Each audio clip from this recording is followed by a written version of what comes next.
Hello friends, మా ఇంటి రుచులకు స్వాగతం. ఈరోజు నేను టమోటాలతో నిలవ పచ్చడి చేస్తున్నానండి. ముందుగా కేజీ టమోటాలు కడిగి పొడిగుడ్డతో నీట్గా తుడిచి ఆరబెట్టుకుందామండి. తర్వాత కట్ చేసి పక్కన పెట్టుకుందాము.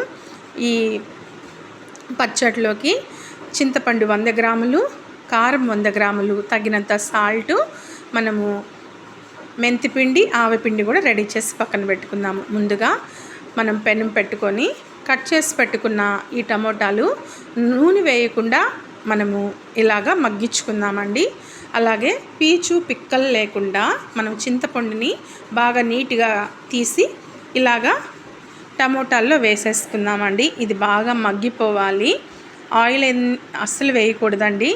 ఇలాగా ఈ టమోటాల ఈ వాటర్తోనే మనకు ఇది మగ్గిపోతుంది. చూసారు కదా, బాగా మగ్గిపోయిందండి. ఇది ఆరబెట్టుకున్న తర్వాత చల్లారిన తర్వాత మనం మిక్సీలో వేసేసుకుందామండి. నేను ఇది చిన్న మిక్సీ అండి, అందుకని నేను 2 సార్లుగా వేశాను. మొత్తం ఒకసారి వేయలేదండి.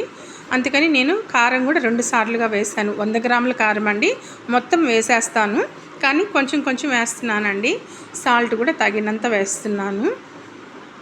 పెద్ద మిక్సీ జార్ అయితే అంతా ఒకసారి వేసుకోవచ్చు. ఇది చిన్న మిక్సీ జార్ కాబట్టి 2 సార్లుగా వేసానండి. అలాగే తెల్లగడ్డలు కూడా వేసేసుకుందాము. కారము, ఉప్పు అన్నీ వేసేసానండి. ఇది ఆవపిండి, మెంతిపిండి అండి. ఆవాలు మెంతులు వేపుకొని మనము ఇలా పిండిని దీంట్లో వేసేసామండి. మిక్సీ పట్టాక ఇలాగా వచ్చిందండి టమోటా పచ్చడి. మనం పోపు పెట్టుకుందాము.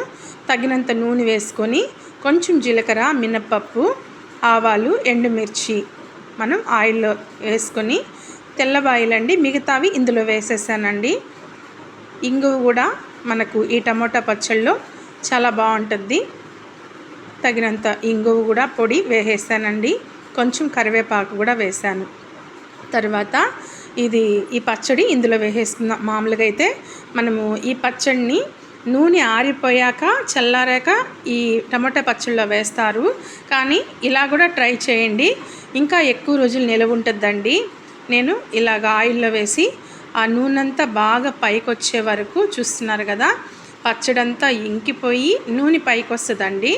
అప్పుడు వరకు ఇది బాగా కలుపుతూ ఉండాలి. దాంట్లో ఏమన్నా తడి ఉంటే మొత్తం పోయి మనకు పచ్చడి ఇలా వచ్చేస్తుంది. పచ్చడి టేస్ట్ కూడా చాలా బాగుంటుందండి. మీరు ఒకసారి ఇలా ట్రై చేయండి.